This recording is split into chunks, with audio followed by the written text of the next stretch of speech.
Welcome back to one of the Bears Probably Plays YouTube channel. Today is Thursday, September 26th, and we're going to be looking at a matchup between Army and Temple on Thursday night in college football.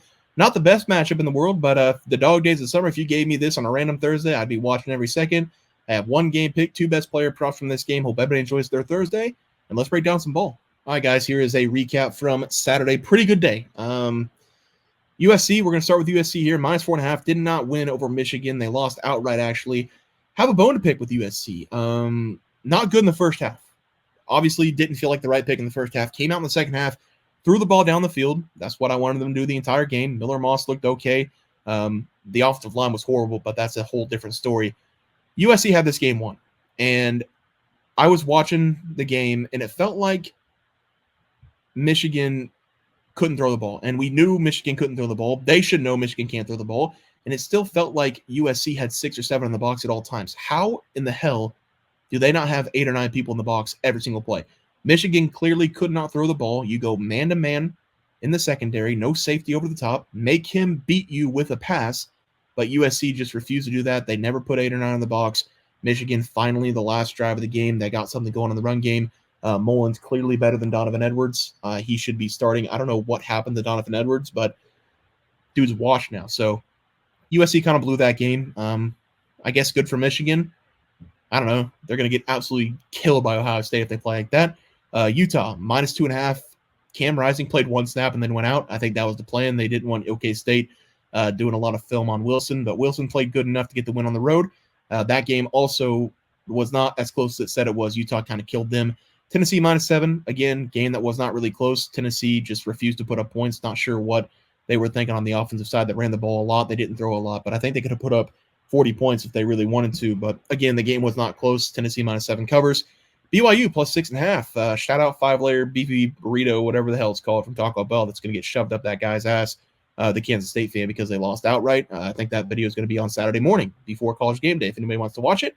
Penn State -49. Was a little bit nervous about it, but second half, actually, end of the first half, they really poured it on. I think they scored 3 or 4 touchdowns in the last 10 minutes of the second quarter, and then they finished out against Kent State. Also, it was a very scary moment in that Kent State. I think that kid broke his neck, but he got carted off. I guess he's okay now, but was a horrible hit in that game. TCU, SMU, I think SMU scored 55.5 themselves, and then a Missouri team total. This one hurt because Vanderbilt, they were really trying to win that game, but I thought we might get it in overtime, but of course, an absolute shank job by the Vanderbilt kicker from 30 yards, even though it just hit a 59-yarder or whatever it was. But that's just college kicking. So overall, 5-2 day on the game picks. 1 on the player prop. Miller Moss did cash his passing yards. Cam Rising didn't play over 1.5 passing touchdowns. I never found Henry Parrish over his rushing yards. I think he finished with 90+ going up against Georgia Southern. So it might have been close if somebody got it. If somebody did take it, win or loss, let me know if it's a win. Let me know if it's a loss. I'll put it on the leaderboard if someone did take it. But here's an updated look at the leaderboard. 5-2 on the game picks, 1 on the player props. 6-2 overall day on Saturday. Pretty good. Let's try to start things off hot here on Saturday. On Thursday, we have an AAC showdown between Army and Temple. I don't think this game's going to be very close. I think Army's a really good team. They have a decent shot at the playoffs if they can just win out and get some help. But this is kind of like a Michigan team. Army, they don't throw. I think people know they don't throw. I also think that Temple is not a very good team. They did get their first win of the season last week, and it was well-deserved, a 45-29 win against Utah State, which is a pretty good win for them. But I do feel bad because now they've got some confidence coming into this game. They're just going to get absolutely hit in the mouth play after play after play after play after play. We're going to see 21 dive, 22 dive, fullback dive, 25 counter, read option, sweep, 26 counter, outside zone, quarterback sneak, quarterback dive. Maybe some extremely lucky pop passes if we get the chance to see Army throw the ball in this game. But this Army team, they're incredibly good. They do have only 220 passing yards on the season through 3 games, so they are going to run the ball basically every single play. They've got a great quarterback to do that with. His name is Bryson Daly. I'm going to talk about him for one of the player props, but they're averaging 356 rushing yards per game. That's one of the best in the country. And Temple, on the other hand, is one of the worst teams in the country at stopping the run. Temple on the season, the defense, they're giving up 36.5 points per game. To make things worse, that rushing defense, 221.3 yards per game on the ground. Army on the year, they score 30+ points per game, and they usually only need about 8 or 9 possessions to do it because they take 6 minutes, 7 minutes every time they touch the ball. It usually ends with a touchdown. Army, they really want to ground and pound the ball. They use that triple option attack. Everybody knows that. And Temple, they want to throw the ball down the field. That's how they won the last game. We have seen this battle before. Do you guys remember that Oklahoma and Army game? several years ago. It felt like every 2 plays, Oklahoma would score, and then Army would just take the entire quarter, entire half, run the ball every single play, and score a touchdown. And Oklahoma did lose that game several years ago in overtime, but Temple is nowhere close to the talent of Oklahoma. And I do think this Army team is better than that Army team that played Oklahoma. I think Army takes this game very easily. 37-13 final score. I feel bad for Temple, but I'm going to take Army here, minus 13.5 as the play. The physicality of Army is going to be too much. And then for the player props, we're going to look at the quarterback for Army. Give me Bryson Daly over 107.5 rushing yards. I've already talked a little bit about the numbers for Temple's defense. They're giving up 221.3 yards per game in the ground, 388.6 yards per game. That's extremely bad, but I don't think we're going to see a lot of passing in this game out of Army. In fact, I'd be very surprised if they throw the ball at all in this game. They're going to try to put everything on the ground going up against Temple. We should see them rush for 400-plus yards. The game log for Bryson Daly, he's thrown a total of 19 passes this year. He's completed 10 of those passes for 186 yards in 3 games. His rushing numbers this season, he's had 17-plus carries in every single game. And besides the first game where he had 78 yards, he put up 115-plus yards in back-to-back games, having 3 total touchdowns on the ground.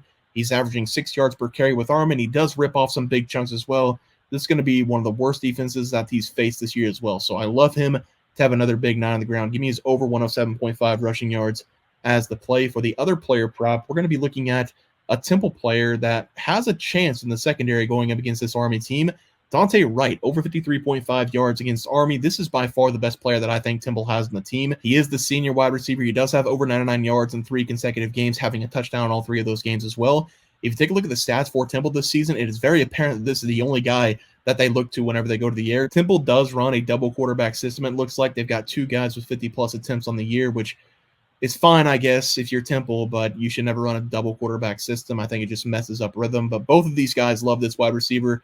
There are several players this year with a catch on this team, but there's only one player with double-digit catches on the year, and that's Dante Wright. On the year, 26 catches, 352 yards, 3 touchdowns. The next closest person to those stat lines would be a wide receiver on the team with 9 catches, 84 total yards. He's the clear-cut number 1.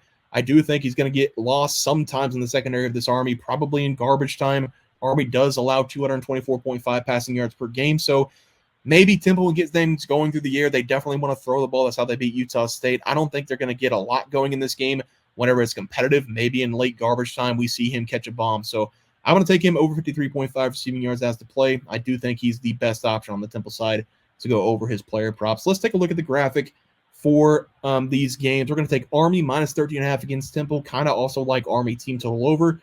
Bryson Daly over 107.5 rushing yards against Temple, and then Dante Wright over 53.5 receiving yards against Army. Guys, that's going to do it for the NCAA football plays and props for Thursday, September 26th, slated games. If you guys enjoyed the content, please sure to drop a like on this video and subscribe to the channel below. See you guys next video, and thanks for watching.